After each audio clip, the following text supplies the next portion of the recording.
Hello, I'm Frances Steed Sellers, a senior writer here at the Washington Post, and I am delighted to be joined this morning by Cynthia Fisher, who is the founder of patientrightsadvocates.org, sorry, tripped over that, and Mark Miller, who is the Executive Vice President of Healthcare at Arnold Ventures.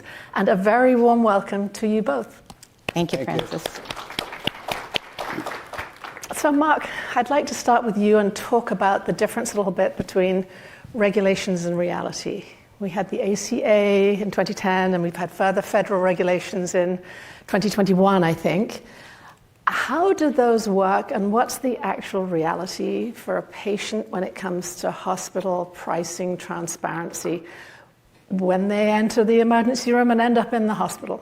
Well, I don't think there is any pricing transparency. Patients can ask questions, but I think often the providers and insurers either can't give them a complete answer or don't give them an answer if they're actually aware of it. Our agenda is about affordability, and we're focused on the affordability for the three actors that pay for all health care in the end. So in the commercial sector, your employers and your households pay premiums and co-payments, and of course on the public side, it's the taxpayer. We think transparency is absolutely a critical first step in solving that problem, but you also have to go beyond transparency. The senator just noted the level of consolidation in hospitals. Now 90% of hospital markets are highly consolidated. They become price setters in their communities, and our prices are routinely 250, 300% of Medicare rates. So the patient doesn't know the price and often can't afford it once they encounter it, either through their co-payments and, of course, all that gets built into their premiums. So Cynthia, you've studied all of these things, and again, tell me a little bit more about what the ACA and the regulations of 2021 were trying to achieve, and how hospitals can flaunt this, according to what Mark says. Well, since 2021, the Trump administration put into play from the Obama administration the Affordable Care Act, a law that was sitting on the shelf, the part of the law that we have the right to know all prices. Right. And that is everywhere in healthcare, from the hospitals and the insurance companies and system-wide. So they put it into rule of law, and then Biden increased the fines when hospitals in the first 6 months were flouting the law and not posting all of their prices online. So Biden increased it to over $2 million per hospital. So we have three presidents, bipartisan support to give us all the right to know all prices. And price transparency is so truly transformative because it shifts the power to the patient and to employers and unions and all of us, even taxpayers and people on government plans, to be well informed in advance of care of the true prices and costs, and to be able to make choices on where to get their care and have financial certainty to get the best quality of care they need at prices they know they can afford. So a quick follow-up for you. We have these bipartisan, presidents from two parties. What does this mean for Congress now? Is there bipartisan energy behind legislation to actually take us a step further and enforce? Absolutely. This is an over 90% issue across the board, bipartisan support from Congress. And in fact, the House currently has a bill of lower cost and through Price Transparency Act that is sitting ready for votes to the floor. And in the Senate, there's a lot of activity, bipartisan, from both Bernie Sanders and the Republican senators alike, to see price transparency implemented, because everyone has a story. Everyone has a story of being overcharged or have a family member that has experienced significant medical debt. We have 100 million people in this country with medical debt. And the problem is that without getting prices, people don't have the ability to have remedy and recourse. And price transparency, even with only 36% of the hospitals in our last report in July, of the 6,000 hospitals, 36% are fully complying with the law. Now there's enough data out there that patients are able to look at their medical bills and see if they were appropriately charged. And let me tell you, the power of that. We see patients like Mason Kotchel from Grand Junction, Colorado, who was given an EpiPen at the end of a hospital visit, and he was charged $16,000 for that EpiPen, $16,500.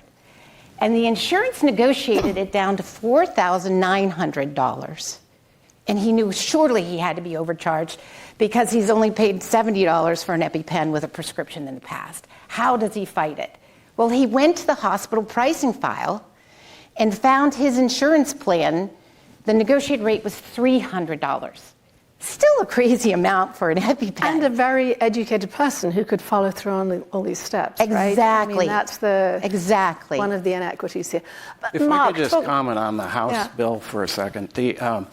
What the House bill does is it codifies the regulatory changes on the reporting of the prices.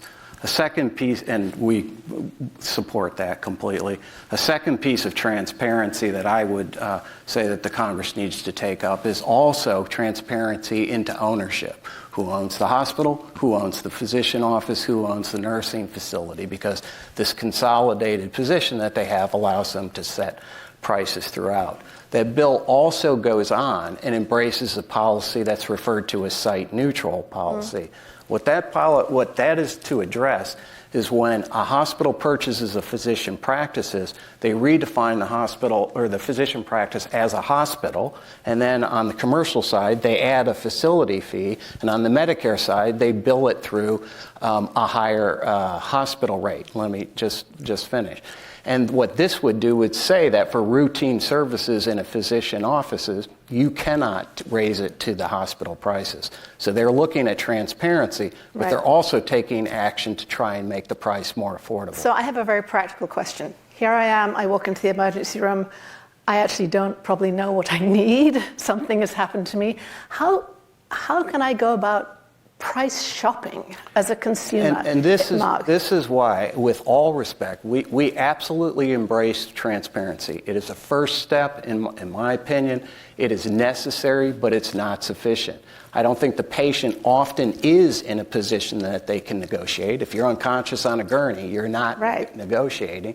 And I would go further. Employers that I talk to will say, I can't negotiate with a hospital system that owns all the beds in my mid-size MSA. I cannot negotiate them if they own all the physician offices. So knowing the price is a first step. I think it brings the press, policy makers, and patients to the table. But I think there are steps that have to be taken beyond that, like the site-neutral policy. Cynthia, is the U.S. a total outlier in this? Well, Francis, you did an outstanding job the other week in writing about the crisis that we have in our country right now. You wrote about the degradation of our life expectancy, that our life expectancy has declined drastically. We pay over 2 times any other developed country for health care, and yet we are dying 4 years younger than the average developed country in the world. So when we compare the statistics, we're dying 8 years younger than someone living in Japan or Singapore, as your report. Or Portugal, where I wrote about. Portugal, as your report mentioned. And yet we're being charged over 2 times more. So there is a pricing problem. And big part of that problem is as long as hospitals and insurance companies keep prices in the dark, they can charge whatever they want. And the overcharging is rampant. And when we see prices now, just from the beginnings of these rules that allow us to see all hospital prices, and also the insurance companies having to post all of the prices for each employer by every single provider. So now we have system-wide healthcare price transparency. Don't think that the industry hasn't made it difficult to see these prices. But now that the curtain has been pulled back, we're seeing wide price variation. So for instance, in many hospitals on the same day, you can see that childbirth can be $6,000, the same codes, the same obstetrician team, and another woman may pay over $60,000, 10 times more, by the same coding, non-complicated C-section in the same hospital, same team. That's outrageous. We're seeing that for drug prices. Rituxan, for instance, in one hospital, one injection, over $9,000 for one employer's plan, and another employer's paying a little over $800. Cynthia, one more question for you again. If I go to the supermarket and choose my cereal, I have a sense of which one is more expensive right in front of me, and I also have a sense probably of which one I've tasted at somebody else's house and I might want to pay a little bit more for. Choice is very hard, right, in medicine, because I'm not sure even though I cover health, I'm not well equipped to make choices about my own healthcare. How does this market principle, how should it work in American healthcare? Where it is already working is it is the employers that are managing healthcare by getting access to the prices and the numbers, that are creating and designing plans for their members to be able to save their money substantially. And what are they doing with those savings? Coming together as a collective by choosing to get surgeries, for instance, at the Surgical Center of Oklahoma, where the prices are locked in at $19,000 for a knee replacement. That employer is saving over $80,000 where they may get a knee replacement at an opaque hospital. And so instead, they're adding to the wages and adding to bonuses for those employees. I'll give you an example. SEIU 32BJ, out of New York, New Jersey, 200,000 covered lives. They looked at their data on the prices, and they saw that New York Presbyterian, great hospital, but was charging way over the other hospitals. So they decided, after negotiating that they didn't get the fair price they wanted, that they would take them out of that plan. And within 1 year, they saved $33 million. 3 years running, they ended up giving the biggest bonus in history to 200,000 people, $3,000, plus increasing wages the most ever. That's a huge win, and that's how it's working. So, Mark, Cynthia described very accurately this huge change in pricing. Can you talk a little bit more about the drivers behind that difference in pricing and what some of the solutions you believe might be to? Yeah, so again, I agree with that, and I know the organization well that you're referring to, but that's very much the exception at this point. Most employers feel that they don't have the leverage, and I think there's two issues. You've implicated the second one. The first one is consolidation. If you know the prices, but I own the market, then all you know at that point is that you're being overcharged. And then you have to do something. You either have to take collective action, and you have enough market power that you can say to the hospital, no, I'm not going to pay this price. But employers are often not in that position. Go to the patient, you've put your finger on the other issue. Most patients don't really have the knowledge to pursue their entire healthcare experience through their own knowledge. They have to do what the physician says, and if the physician is owned by the hospital, referrals and advice may be influenced in that way, and the prices, as I've tried to point out, would be higher. So the driver in this, the key from my point of view, is the lack of transparency, the level of consolidation, and that an individual patient will never have the market power as one patient or the knowledge to negotiate fully on their own behalf. So the deck of policy I would go through is transparency, prices, as well as ownership, as I said. As Senator Cassidy said, higher review of like mergers and acquisition, FTC, also at the state level. There are contracting practices the hospitals engage in, gag clauses, most favored nation, that type of thing. And then I would move to things like the site-neutral legislation in the House bill. That piece of legislation is very small step. If they took a full step in Medicare, they would save $150 billion over 10 years. Wow. If they did it on the commercial side, it's more on the magnitude of $300 or $400 billion if they did it on the commercial side. But consolidation and lack of transparency, those are the drivers. Cynthia, tell me a little bit more about consolidation. I did a story out of Connecticut some time ago, and I remember a small hospital a very important hospital for its little community was being bought by another big hospital.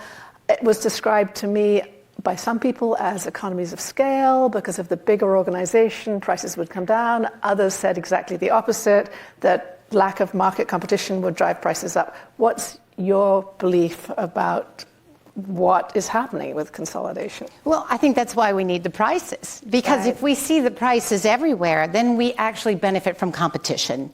And I disagree with Mark, because I do believe consumers can have a choice. And let's take the prices of an MRI, for instance. So in a consolidated market, you may have much higher prices for MRIs. In fact, I would quote that in my husband's health insurance plan, his MRI price at Mass General is $7,400. And he needed 2 MRIs. So I would like to say you can't teach an old dog a new trick. So I, of course, pressured him to shop. And on a trip to Florida, he was proudly able to use a firm called Green Imaging that uses excess capacity at standalone imaging centers, and for $400 got his MRI. And then, knowing he wanted to prove me even more, the next MRI he received, he got it scheduled at the time he wanted at Jupiter Hospital for $250. And it's a quality MRI, same level of quality. But now, what is his company doing? They're looking at prices of MRIs, steering everybody, creating a new plan design that lowers the cost of MRIs for everyone in the company. And what I'd like to show is that this is working. And it's not only working in the private sector with employers, like Harris Rosen in Orlando, Florida. 6,000 members, he owns Rosen Hotels. And it was reported a couple of weeks ago that the average employer plan is paying $24,000 a year for a family of 4, just for health care. Think about that. For many of us who are old, like myself, that's far higher than our starting wage. Right. He is able to do it for under $10,000 for all 6,000 employees because he got the numbers. He got not only the prices from the hospitals, but he also get all the claims receipts, the receipts of payment, and manages it by the costs, and made direct contracting, cut out a lot of the middle players, and did direct contracting with the hospitals in the area. While Osceola School District is in Orlando, and they were in a $12 million deficit in their health plan, and they're the 8th poorest school district in Florida. They asked the Rosen Hotels to show them how they could save money. Within 3 years, doing the same as they have saved $41 million. And now, 5 school districts in Florida are looking to partner and do the same as Osceola. So not only at the private level, but at the school district level, this is meaning more teachers can be hired, a better teacher ratio, and it's a huge win for these employers. Okay, talking about wins, one last question I want to ask Mark about. We've got very little time. Solutions. What do you think needs to happen? I'm sorry, I missed it. Solutions. What do you think needs to happen? We have very little time left, but tell me what you think. Yeah, well, one thing before I say that is that I do think and I'm sorry, there's a disagreement, but there is. That's fine, I mean, but it I needs to be think there are quick. shoppable services, but I think a lot of the healthcare spend is driven by things that are not very shoppable. So I hope that you're right, and I see some of that change, but I don't see it coming quickly. The deck, once again, transparency, greater mergers and acquisition oversight. Anti-competitive contracting should be banned. This is like the Sutter court case. And then the stopping practices like the site-neutral policy. You shouldn't be able to purchase a physician practice and then double the price overnight for the same physician, same services. That just should not be allowed. I love hearing different points of view. Thank you both very much for joining us today. Mark Miller, Cynthia Fisher. Thank you. Thank you, Thank Francis. you.